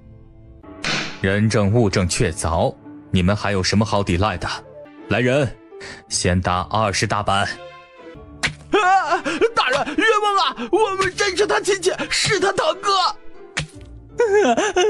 大人，我招啊！我们确实是去偷东西的，但是我们还什么都没偷到，就被发现了。限量让搜身，也确实没搜出什么来，最后被判关半个月大牢，以示警戒。唉，这天已经黑了，要连夜回去吗？当然要回去了，难不成还在这县城待一晚不成？住宿费可不便宜。等一下，张大哥，村长大伯，我们今晚就先在县城住一晚吧，这大晚上的赶路也不安全。这不用了吧，这县里的客栈可不便宜，住一晚少说也得几百个大钱儿。是啊，大妹子，你看月亮这么亮，看得清路，就不花那冤枉钱了。村长，难道你忘了，现在城门很可能已经关了，我们就是想走也出不去了呀。这……村长大伯，你就别推辞了，你放心，住客栈的钱我来出，不用你们花钱。你们为了我家的事情跑这么远，我还要让你们摸黑回去，那我岂不是不讲良心了？掌柜的，开3间房。开2间就好，我跟你张大哥挤1间就好，没必要开3间，浪费钱。行吧，掌柜的，开2间，顺便再给我们做几个菜。说着，他递出1两银子。看到银子，掌柜的很爽快地答应了。我活了这几10年，还是第一次住客栈呢。咱们这是沾了思远媳妇的光了。翌日，钱昭昭逛到大概10点的样子，这才找了一家看起来较大的医馆走了进去。小哥，你们这里收药材吗？收是收，不过大嫂你要卖什么药？灵芝。这，我去叫掌柜的来。不一会儿，那伙计就回来了，他身边还跟着一个中年男人。是你要卖灵芝？是的，你是掌柜吧？你们这里收灵芝吗？收自然是收的，不过你可以告诉我你这灵芝哪里来的吗？怎的能有这么多啊？我在山里采的，一窝自然就这么多了。行吧，我看你这5朵灵芝年份都不低，你想要卖个什么价啊？掌柜的觉得这些灵芝能卖什么价呢？每朵100两，你看如何？看钱昭昭有些犹豫。100两在这青云县已经算是较高的价了，你拿到其他地方都不一定有这个价。行，100两就100两吧。掌柜的笑了，让伙计去取银票。姑娘，你放心，我白云医馆在这青云县算是有名号的，你出去只要一打听啊，就知道我这里无论的看病还是收药材，给的价钱都是很公道的。我既然选择这里，自然就是信得过你们的。揣着500两出了医馆，钱昭昭整个人格外的通透。唉，有钱的感觉就是好呀，500两，我也算是南溪村的土豪了。二嫂，那这么说，你见到县太爷啦？县太爷长什么样呀？是不是有3个脑袋，还是有6条手臂？你听谁说的呀？县太爷怎么可能会有3个脑袋6条手臂？那不成妖怪啦？小时候就听大人们说当官的很凶，大人总说不听话就让当官的把你抓起来。久而久之，他们也就觉得当官的是不是有3头6臂很厉害？哪里会，当官的也是人呀，跟我们一样的正常人。这样啊。对了，二嫂，告诉你个事。什么事啊？早上我二哥洗脸洗手的时候，我发现我二哥的手指好像动了一下。真的？真的。虽然只是动了一小下，但是我肯定不会看错的。二嫂，你说我二哥是不是真的能醒过来呀？放心吧，肯定能醒过来的。走吧，我去看看他。次日，钱昭昭和穆小香刚吃完午饭，家里就来了几个不速之客。你们谁啊？不过问完，他的脑海里就浮现出了这几人的记忆，竟是原主的爹娘和大伯伯母3婶。才嫁人1年就不认识我们这些亲人了，钱昭昭，你真是个白眼狼。哪能呢？这不是大伯母3婶你们变漂亮了吗？一时没认出来，你们怎么想起来看我了？钱昭昭，听说你昨天把你2哥3哥给送去关大牢了。是啊，要不是听见别人回来说，我们还不敢相信呢。那可是你堂哥呀，你怎么这么狠心？啊？昨天那2个小偷是堂哥他们吗？哎呀，大伯母3婶，你们怎么不早说呀？他们来我们村偷东西，被我们村的人抓住，当时我还说怎么看着我有点眼熟呢。你看着眼熟你还不阻止，眼睁睁地看着他们蹲大牢，听说在公堂上还被打了板子，你怎么就这么狠心呢？大房的吴春兰也听见动静出来了，看到这一幕，吴春兰露出了幸灾乐祸的神情。大伯母，瞧你这话说的，再说我当时只是看着眼熟，又没认出来，怎么能怪我呢？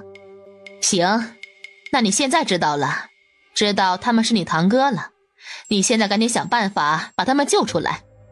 哎呦喂，大伯母三婶，你们可太看得起我了，别说我救不了，就算我救得了，我也不可能救的。他们两个可是偷东西被抓的，当时我们全村都看到了，我们村长亲自送去的官府。你们想救他们出来，得先去问问南溪村的村民答不答应。他们凭什么不同意呀？老娘我还没找他们麻烦呢。我儿子要是在牢里有个什么三长两短，老娘一把火烧了你们这破村。哟，好大的口气，竟然还想一把火烧了我们村，真是了不起呀！你谁呀？我谁？我是你们想要烧死的人呐！来来来，不烧一把火烧了我们村吗？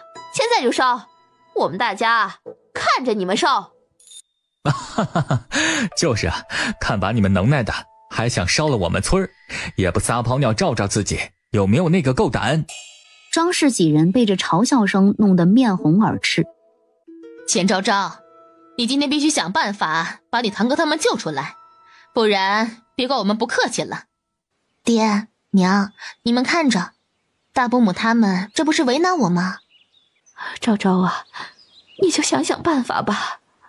是啊，要不你就让你们村长去衙门求求情，就说你堂哥他们并没有偷东西，是你们诬陷的，这样你堂哥他们就能放出来了。爹，这样的话我们可是要被治罪的，县太爷会治我们诬陷罪的。难道你要为了别人的儿子让你女儿去挨板子吗？钱昭昭依旧盯着钱老二和柳氏，想看他们怎么说。两人自始至终都不说话。钱来钱发偷盗，这是他们亲自认罪画押的。你们要想理论，就去找县太爷吧。我还有事，就不招待诸位了，你们回去吧。钱昭昭，你这个白眼狼、丧门星、贱蹄子！你们这是做什么？你谁呀？我们家的事关你屁事，滚开！你说什么呢？这是我们村的村长，你再给老娘骂一句试试。听见村长来了，钱昭昭才打开房门走了出来。村长，他们是我娘家人，想让我们去衙门澄清，说咱们冤枉了昨日那俩人，让县太爷把那俩人放了。那这么说，那俩人真是你亲戚？不过我昨天没有认出来。那你怎么说？我是不可能去的，他们偷东西，当然就要受到该有的惩罚。你们听到了？昨日那两人来我们村偷东西，被我们村的村民当场抓住，你们竟然还敢来闹，我们还没有找你们要赔偿呢。赔偿？赔偿什么？当然是赔偿我们村的损失了。就是，他们来我们村偷东西，你们是他们的家人，那是不是该赔偿一下我们村的损失啊？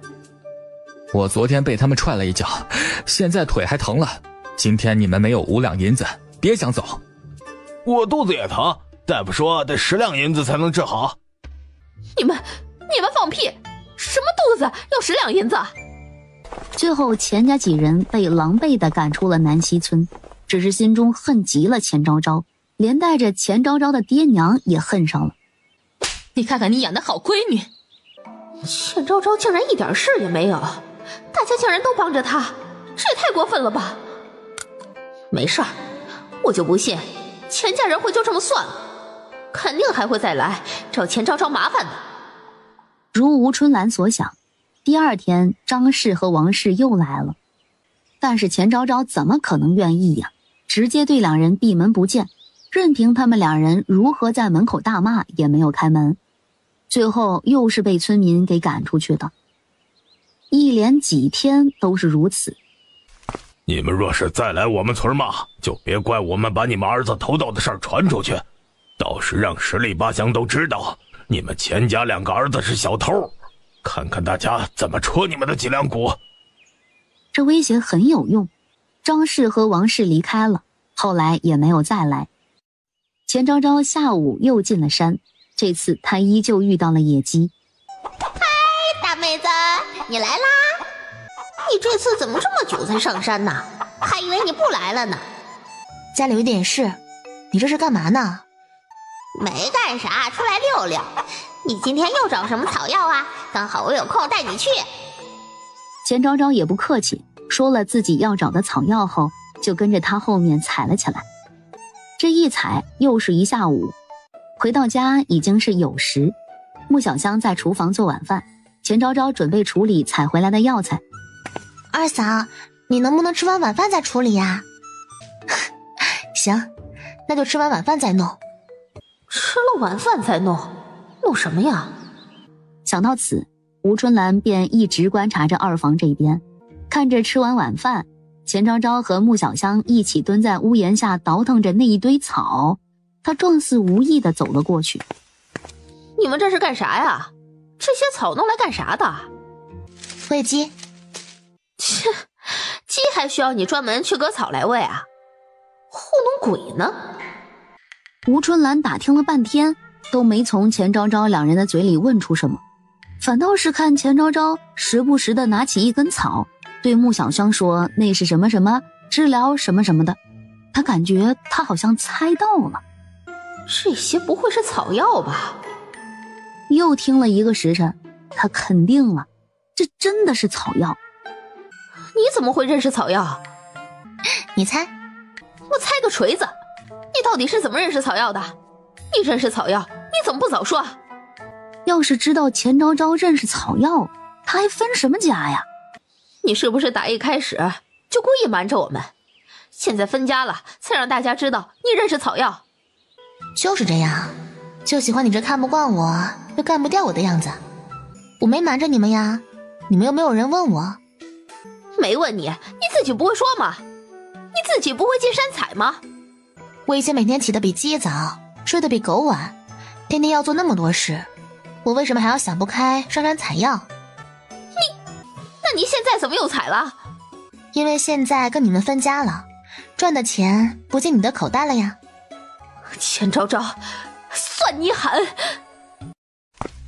客官里边请，要用早饭啊。小哥，我想找你们赵采办，他在吗？在是在，不过赵采办这会儿应该在忙，你有什么事儿吗？是这样的，我这里有款自己酿制的果酒，想问问你们酒楼收不收？这个我们酒楼是有自己的酒的。没事，我就是来问问。小哥，你能不能帮我叫一下赵采办？因为上次他说我要是有什么好东西都可以拿来醉销楼出，所以我这才带来给他看看的。行，那客官你先坐一会儿，我去给你叫赵采办。很快赵采办就被那伙计找来了，一起来的还有酒楼的掌柜。姑娘，听说你要卖酒啊？是啊，赵大哥，我自己酿制了一种果酒，味道还不错，就想来问问你们酒楼收不收。说着他便从杯篓里拿出了那一坛酒，盖子一打开，顿时一股浓浓的酒香扑鼻而来。这是什么果酒啊？这是杨梅酿制的。杨梅？是的，是山里的一种果子，赵大哥可以尝尝。最后给他和掌柜的各自打了一勺。两人相继尝了一口后，眼里都有意味不明的情绪闪过。姑娘，这酒想与我们酒楼合作啊？是啊，不知掌柜的意下如何？酒是好酒，不过我们酒楼的酒是有专门的进货渠道的，况且姑娘若是只有1-2坛，似乎也不够我们酒楼销售。这个掌柜的可以放心，目前我手里确实只有2坛，但也是因为我第一次酿，想先试试水。掌柜的若是觉得可以的话，我们可以先把合作谈成，明年我就可以大批量酿制了。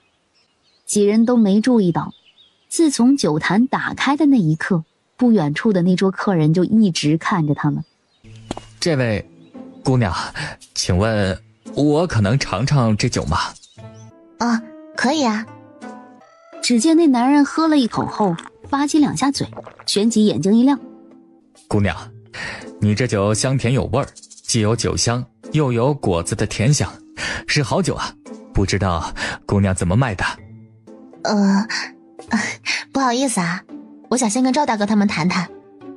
哈哈哈，没事儿，是我唐突了。你们先谈，谈好了我再找姑娘。有了这个小插曲后，本来就心动的掌柜便不再犹豫。姑娘，可否与我们一同到后面去谈呢？好啊。姑娘能保证这酒以后能大批量生产吗？可以，不过或许以后我还能酿出别的果酒，不一定只有杨梅酒这一种，到时候肯定会优先与你们酒楼合作。既如此，那不知姑娘打算如何合作啊？您看，我这也是第一次做生意，对这一块的行情不太懂，不知掌柜的能给个什么价？这样吧，以往我们的酒都是400文一斤，姑娘的果酒我们也尝过了，味道确实不错，我们这边可以给到500文的价钱，不知姑娘意下如何？掌柜的，我虽然不太懂行情，但是也知道成本这个东西，我这杨梅酿造出来的成本比一般的白酒要大上不少，所以500文怕是不行。那姑娘觉得什么价格合适啊？1两半一斤，您看如何？有点高了，我们虽然是大酒楼，但物价呀也不能太高，即便1两银子一斤，我们都赚不了多少钱的。这样吧，1两银子一斤，姑娘，你看你可以的话，我们现在就能签协议。行，那就1两，我们可以先签3年合约，每年我这边能保证酿出500斤的杨梅酒，若没有的话，算我违约，我这边愿意赔偿违约金。掌柜的很是满意，当即让伙计拿来笔墨纸砚，开始立合约书。姑娘，你们合作谈成了？是啊，谈成了。你是？我叫于弘毅，是路过这里的商人，方才尝了你那果酒，觉得味道不错，也想跟你谈谈合作，不知姑娘意下如何？啊，抱歉啊，虽然我也很想跟于大哥你合作，可我刚刚才跟醉霄楼签了协议，每年要给他们供应不少的杨梅酒，我怕到时候没有多余的给你了。这样啊。不过于大哥，你若真心想合作的话，明年的这个时候可以来这边找我，若是有多余的杨梅酒，我可以优先跟你合作。也行，那就期待姑娘你的好消息了，到时候可一定要给我留点儿。对了，不知姑娘如何称呼？我叫钱昭昭。钱妹子。大伯，晒太阳呢？是啊，钱氏，你这是？我今天去镇上买了点肉，想着村长大伯这段时间对我们家的照顾，就想提点来给您尝尝。哦，还有这个酒是我自己酿的，也给村长大伯尝尝。钱氏，你这是做什么？我也没做什么呀，都是尽村长的义务啊。我知道，我这不是还有点事想麻烦村长大伯吗？有啥事儿直说就行，干啥还专门提东西来呢？村长，我想买下后面那座山。你说啥？钱氏，这买山可不是说着玩的。村长，我没有闹着玩呀，我说认真的。这买山一般都是个什么价呀？你买山做什么？这山本来也是属于大家的，你若只是想要在山里砍些树木，完全不用买，没人会说你什么。村长，不瞒你说，我想种些果树。种果树？是啊，刚才我提来的那酒就是我用野果子酿的，张大娘他们都说好喝，我就想多种一些那个果树，等来年结了果，不仅可以摘去卖，还能酿成果酒去卖。你确定能行吗？这山价格虽然不高，但若是一座买下来也是要不少银子的，到时若是亏了本儿，你哭都没地方哭去。村长放心吧，我自有打算，不会让自己亏得太难看的。既然你想好了，那我也不好再说什么。不过我希望以后你若是真干起来的话，能拉一把其他人。村长放心，我会尽力的。行，那就期待你的好消息了。以后有啥事儿都可以随时找我，需要大家帮忙的也招呼一声，大家肯定都很乐意帮忙。钱昭昭了一声，接下来就是商量买山的事了。按照1两银子1亩，荒地加山头一共77亩，按70亩算的，也就是70两银子。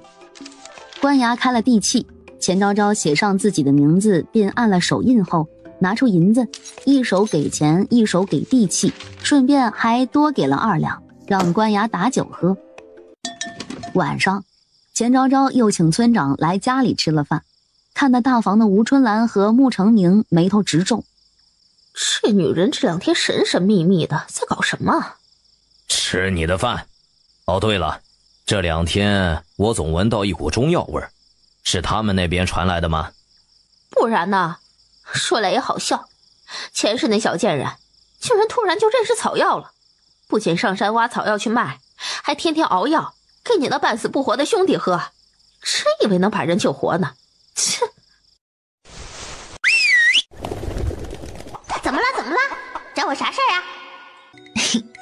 找你当然是想让你帮忙啦。小鸡鸡，你帮我找一下上次那种杨梅树呗。你找杨梅树干啥？上次那里不是就有好几棵吗？我要做生意，打算在这座山头上都种上杨梅树，所以那几棵不够，你就多叫上几个小动物去帮我找。等完事了，肯定会好好感谢你们的。感谢就不用了，你救了我那么多次，我也是只懂得感恩的鸡。你放心，这事儿包在我身上，我肯定给你办得妥妥的。有你这话我就放心了，那我等你好消息哦。回到村里，钱昭昭又去找了村长，跟他说自己想找几个人砍树，并且不是白砍，是给工钱的。那就麻烦大家了，我给大家的工钱是25文钱一天，一天你们可以保底砍25棵树，如果砍得多了，那就多一棵多给5文钱的提成，多砍多得。真的假的？自然是真的，大家没什么异议的话就跟我来吧。钱昭昭带着他们来到后山的一个山头，然后围着山头走了一圈，说了自己要砍的那一片后，就放手让他们去干了。那些人类又在砍树了，他们这次好像要砍很多树的样子，又要有无数的小动物失去他们美丽的家园了。小鸟鸟，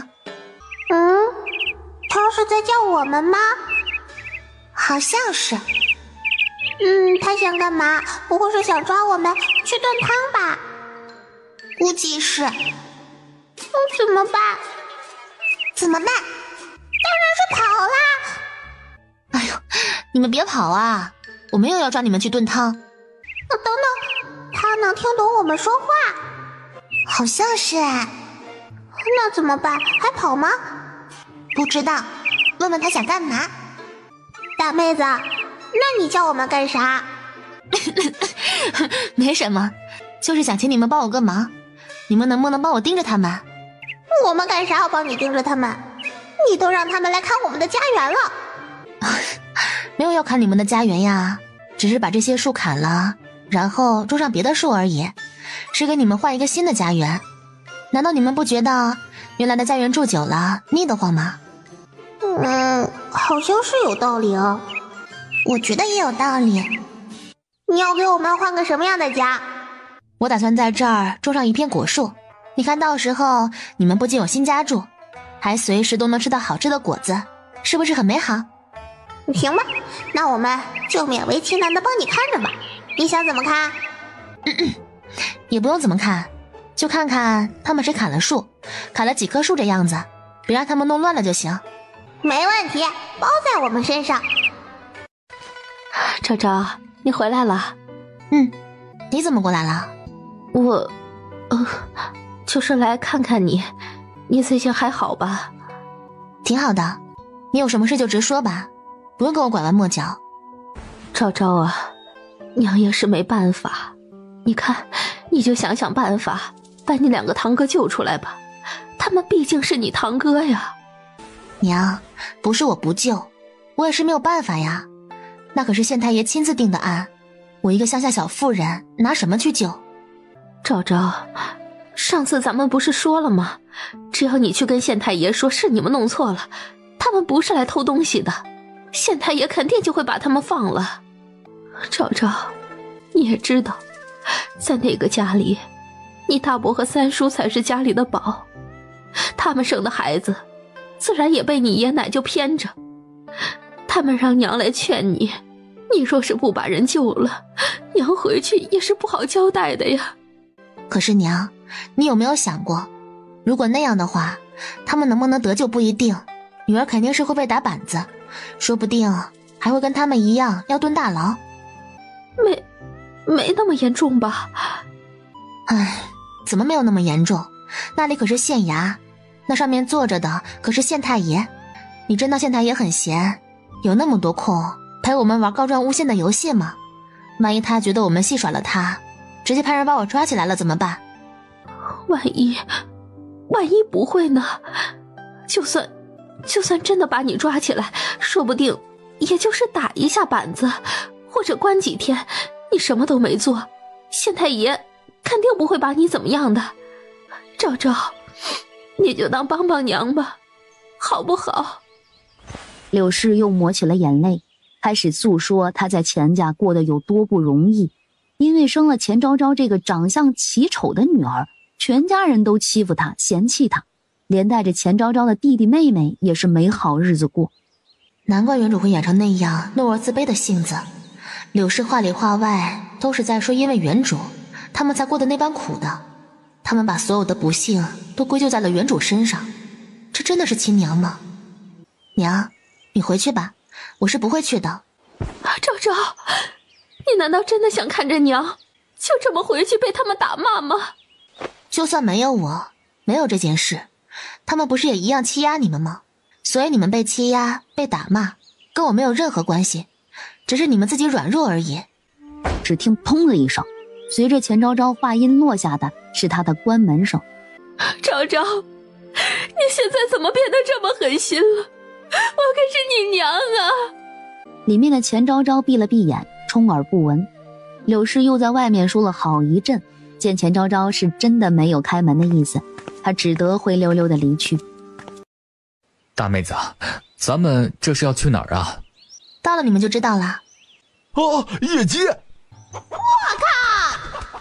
这野鸡是来给我们带路的，你们别抓。啥？野鸡带路？大妹子，你没说笑吧？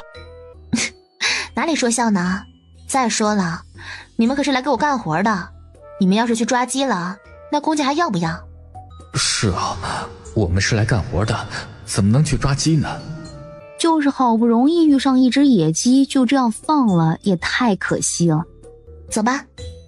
娘啊，吓死人了！这些人类太可怕了，差点就成他们的盘中餐了。在野鸡的带领下，钱昭昭他们来到了一棵杨梅树前。大哥，你们今天的活儿就是把这树挖出来，看可以吗？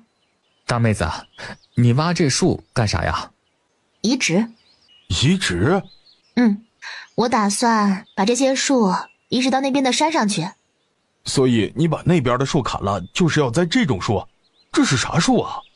就是一种野果子树，你们快挖吧，挖完了那边还有呢。几人甩开膀子干了起来，钱昭昭则走向下一棵。就让他们几个人挖，太慢了。钱昭昭打算自己也动手。看着这有自己大腿般粗的树根，钱昭昭伸手握住，然后用力一拔。3秒后，杨梅树被他连根拔起。哎呦我去啊！大妹子，你这么厉害了吗？我的天哪，你一个瘦瘦弱弱的小丫头，哪里来的这么大的力气啊？钱昭昭耸耸肩，没说话，走向了下一棵树。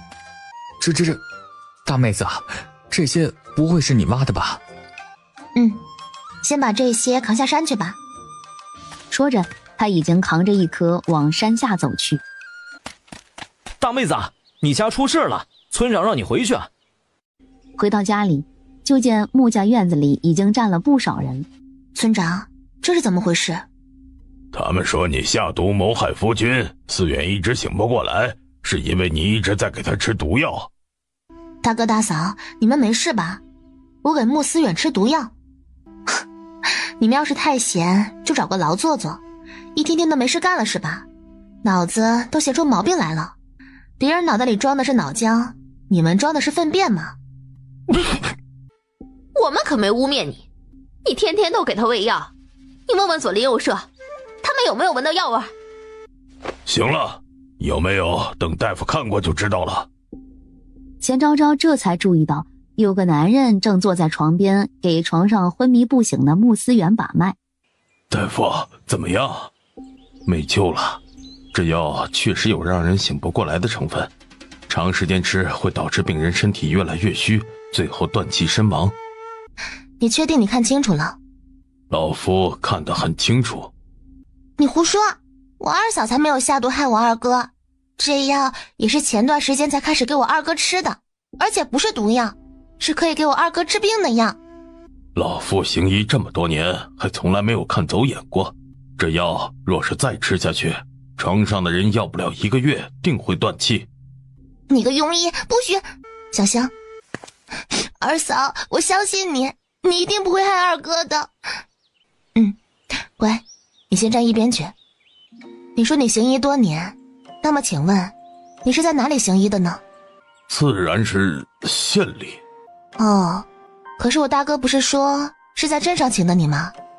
我确实是在镇上请的他，不过我之前在县里就认识他了，刚好今天在镇上遇到，就把他请来了。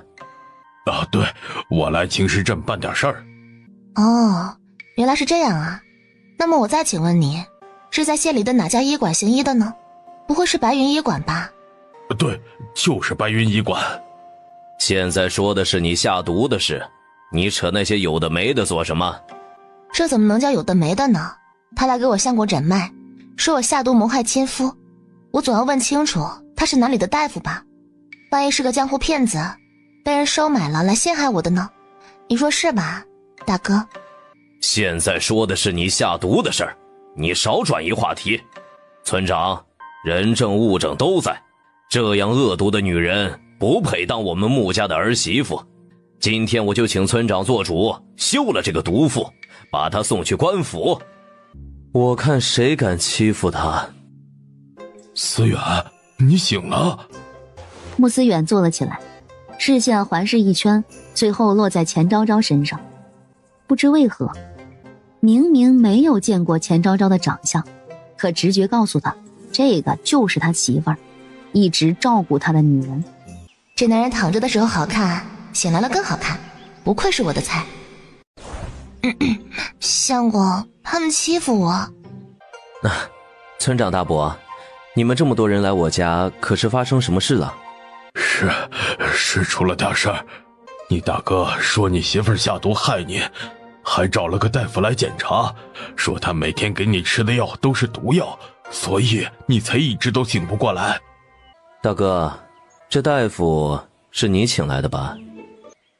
二弟啊，这大夫确实是我请来的，不过我也不知道他的底细啊。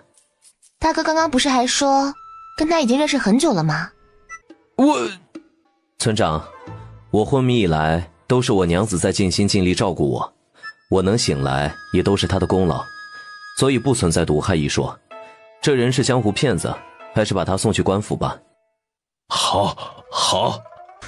不行，你们别帮我，不是我。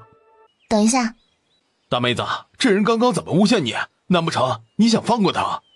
不是，我就是想问问，我那药明明不是毒药，你为什么要说是毒药？我跟你素不相识，你为什么要陷害我？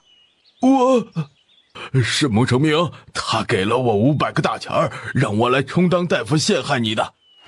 你胡说！我什么时候让你充当大夫陷害人了？村长，二弟呀，你们可不能相信他。是不是诬陷，送去官府一审便知。二弟呀，咱们可是兄弟呀，你难道想连我也送去官府？大哥有所不知，我虽然昏迷了，但时常还是能听见一些外界的声音，所以你们对我娘子做的那些事……他没有说完，但是意思已经很明显了。这段时间家里发生的事他都知道。村长大伯，今日的事确实是我所为，是我鬼迷了心窍，才做出这种没良心的事。村长，你罚我吧。程明，你糊涂啊！思远，你看这事儿，要不还是算了吧。他毕竟是你大哥，这事儿传出去也不好啊。穆思远闭了闭眼，没有说话，而是看向钱昭昭。要不让他们离开穆家？二弟呀，你不能赶我们走啊！我们出去了，连住的地方都没有。你还有3个侄子侄女呢，他们才几岁？你狠心让他们去外面流浪吗？我娘子既然说了让你们离开，那你们就离开穆家吧。弟妹，方才的事是我不对，你别跟大哥一般计较。你想想，二弟既然醒了，以后肯定要参加科举，若是让别人知道他欺兄灭嫂，不念手足之情，他还能科考吗？前世，我看这事儿要不还是再考虑考虑吧。钱昭昭皱眉，并不想就这么放过他们。这件事不足以报官，那若是我爹的死是有人故意谋害呢？二弟啊，你说什么呢？爹不是摔下山崖去世的吗？村长，报官吧，我爹是被大哥推下山崖的，我必须给我爹报仇。他怎么知道的？他不是昏迷不醒了吗？思远，你说的可是真的？这话可不是闹着玩的。二弟呀，村长，我没有推爹呀，我当初也是跟爹一起摔下山崖的，要不是我命大，我可能也跟爹一起去了呀。有没有推？等官府的人来查了不就知道了。2个时辰后，官府的人来了。听说你们这里谁报官，说有人谋害人命？是我状告我大哥穆成明。几月之前我爹上山打猎，将我爹推下山崖，导致惨死。哟，是穆秀才啊。穆秀才，听说你生病了，可好些了？啊，好些了，多谢大人关心。我父亲含冤而死，还希望大人能够明察，还我父亲一个公道。必须的，必须的。你就是穆成明，跟我们走一趟吧。大人，我没有，你别听我二弟胡说，他刚刚醒来，还没完全清醒呢。你有没有？还是去跟县太爷说吧。带走。捕快冲穆思远拱拱手，也离开了。你说，如何知道是你大哥害得你爹的？一次，他在我跟前说的。穆成明以为他昏迷了，就什么都听不见了。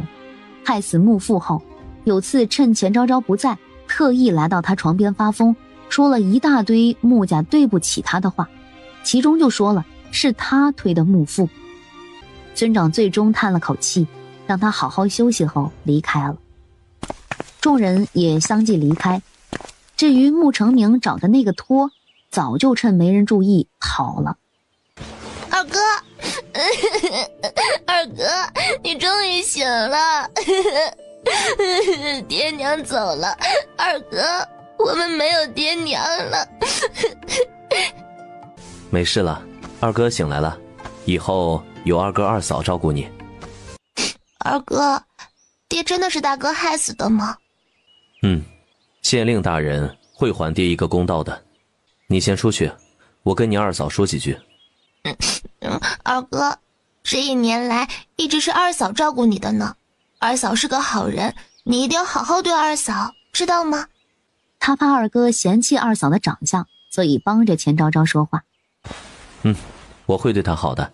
你先出去玩吧，我跟她说几句话。好，那二哥，你不可以欺负二嫂哦。想对我说什么啊？说吧。这1年多没日没夜的照顾我，辛苦你了。不辛苦不辛苦，人家是你的娘子嘛，照顾你是应该的。